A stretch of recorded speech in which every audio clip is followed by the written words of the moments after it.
안녕하세요. 제이조 경영연구소의 제이입니다. 오늘은 스타트업이 대기업과 경쟁에 살아남을 수 있는 방법에 대해 이야기를 나눠볼까 합니다. 제가 오늘 소개해드릴 내용은 실제로 제가 현재 사내벤처팀에서 스타트업처럼 일을 하면서 저희 팀이 잘 못하고 있는 점을 점검하고 개선 방법 등을 공부하면서 만든 자료를 바탕으로 하고 있습니다. 본론으로 들어가기 앞서 가끔 이론 또는 책과 실전은 다르다고 생각하시는 분들이 계셔서 오늘은 제가 주로 컨텐츠를 만드는 방식인 책이나 여러 리포트를 읽고 제가 직접 제 일과 삶에 적용해 본 경험을 정리해서 만드는 것이 아니라 실제 현업에 계신 영향력 있는 세 분의 코멘트를 정리하여 제 식대로 살을 붙여서 만든 내용이라는 것을 알려드립니다.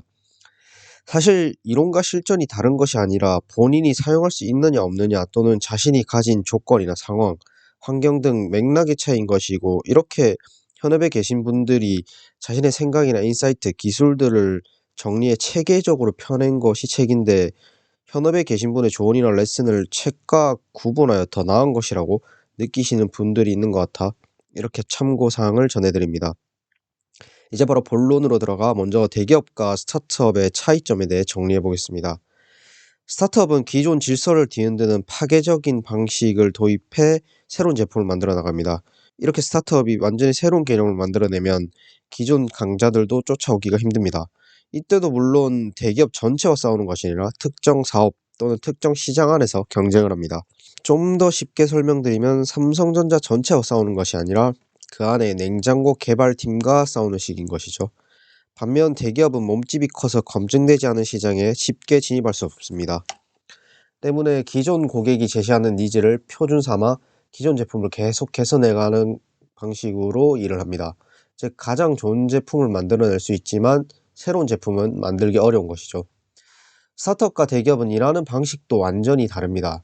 스타트업은 자원이 부족하기 때문에 MVP, 즉 최소 기능 제품을 스프린트로 짧은 기간에 개발하고 시장에 선보여 빠른 피드백을 받습니다.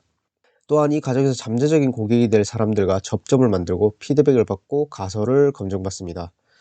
스타트업이 이런 방식으로 일을 해야 하는 이유는 프로덕트 마켓핏, 즉 제품이 시장에 적합한 정도를 높이기 위해서입니다. 시장에 내놓는 제품들이 족족 매출도 이익도 만들어주면 좋겠지만 이런 영화 같은 시나리오는 현실에 없습니다. 가설은 대부분 틀리기 마련이고 시장 검증을 거쳐 상호작용하며 성장할 수밖에 없습니다. 스타트업은 한 번에 대량으로 물건을 뽑아내지도 못하고 광역으로 마케팅을 뿌릴 수 없으니 머리라도 많이 써야 합니다. 정리하자면 스타트업은 가설을 세우고 이를 제품에 반영하고 틀린 점은 보완하고 맞는 것은 강화하는 이 사이클을 무한으로 돌리면서 시장에 가장 가까운 제품을 만들고 호응을 만들어 수익을 창출해냅니다. 물론 대기업이라고 해서 이런 사이클이 필요 없는 것이 아닙니다. 스타트업이든 대기업이든 자원이 많든 적든 이렇게 플레이하는 것이 이상적이라고 할 수 있습니다. 하지만 유독 스타트업에서 이런 스타일이 각광받는 이유는 역설적이게도 더 어렵기 때문입니다. 가설을 세우고 검증하고 다시 가설을 만들고 체크하는 게 말이 쉽지 행동으로는 매우 어렵습니다. 문제의 가설 모두 누가 알려주는 경우도 없고 데이터도 부족하기 때문에 대부분 상상해서 시작을 합니다.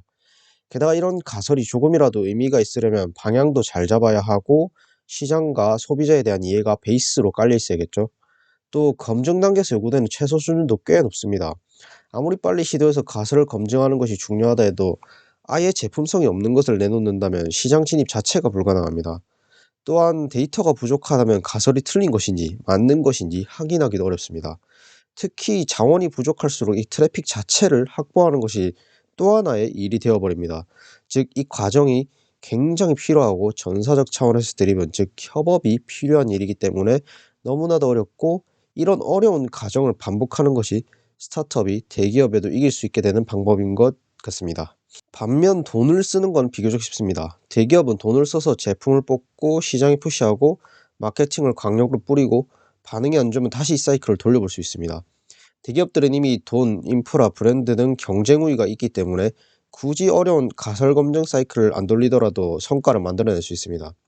물론 성과의 효율은 낮지만 절대적인 크기가 크기 때문에 유효한 전략이 될 수 있습니다. 또한 참여하는 시장 규모가 매우 크기 때문에 자본이나 인프라가 없는 경쟁자는 애초에 들어올 수도 없습니다. 결국 핵심은 스타트업은 자원이 부족하기 때문에 더 어려운 방식, 다른 방식으로 해야 한다는 것입니다.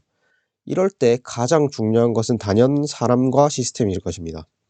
솔직히 스타트업에선 창업자 경영진 일부를 제외한 대부분은 대기업 대비 역량이 못 미치는 인력들을 데리고 해당 분야에서만큼은 대기업을 능가하는 성과를 만들어내야 합니다. 때문에 대기업의 관료주의적 의사결정 프로세스 및 부서 단위 업무 분장에 기인한 비효율을 제거하여 속도를 확보하고 9 to 6 근무 시간을 초과하여 시간을 투입해야지만 대기업보다 더 높은 퍼포먼스를 낼 수 있는 것입니다. 하지만 이는 인재들이 스타트업을 퇴사하는 이유가 되기도 합니다. 스타트업 퇴사자들의 이야기를 들어보면 업무 프로세스가 주먹구구식이고 일 내일이 없다. 제가 하고 싶은 일을 시켜주는 게 아니고 당장 급한 일만 자꾸 떠넘기더라. 또 저도 저녁 있는 삶을 살고 싶다. 라는 말을 많이 합니다. 보통 일반적인 대기업이나 중소기업에 가지 않고 스타트업에 취직하는 사람들이 원하는 것은 세 가지로 정리를 해볼 수 있겠습니다. 첫 번째, 전문 분야에서의 주도적 성장. 두 번째, 사업의 간접 체험. 세 번째, 스탁옵션이나 지분을 통한 금전적 보상입니다. 때문에 스타트업은 최소한 이 세 가지 중 하나를 직접 만들어 제시해 주어야 합니다. 그러나 많은 경우 데이터 엔지니어로 성장하고 싶은 사람에게 당장 서버 개발자가 부족하니 그 일을 하라고 하거나 마케팅 커리어로 성장하고 싶은 사람에게 투자 유치 및 IR 자료 작성 업무만을 수개월 동안 맡기는 등 역선택을 하게 됩니다. 이러면 전문 분야에서 주도적 성장도 없는 데다가 스톡옵션이나 지분 등에 대해서도 보통 구두로 약속하는 것이 전부이기에 인재들이 떠날 수밖에 없습니다. 스탁옵션이나 지분은 구두가 아닌 실제로 주어졌을 때만 효과를 발휘한다는 것을 알아야 합니다. 사실 저희 팀도 현재 제가 지금 말씀드린 것들을 제대로 해내지 못하고 있습니다. 또한 저희의 문제점이나 개선점들은 많이 찾아냈는데 참 고치기 힘든 부분도 많이 있어서 개인적으로도 고민이 많습니다. 하지만 제가 내린 결론은 결국 하나씩 차근차근 점진적으로 향상시켜 나가는 것밖에 방법이 없다는 것입니다. 제가 다음 영상에서는 이렇게 안 되는 것을 되게끔 해야만 하는 이유와 그 방법, 또 그 과정을 버티는데 조금이나마 도움이 될 만한 내용을 몇 가지 소개하도록 하겠습니다. 영상 끝까지 시청해 주셔서 감사합니다.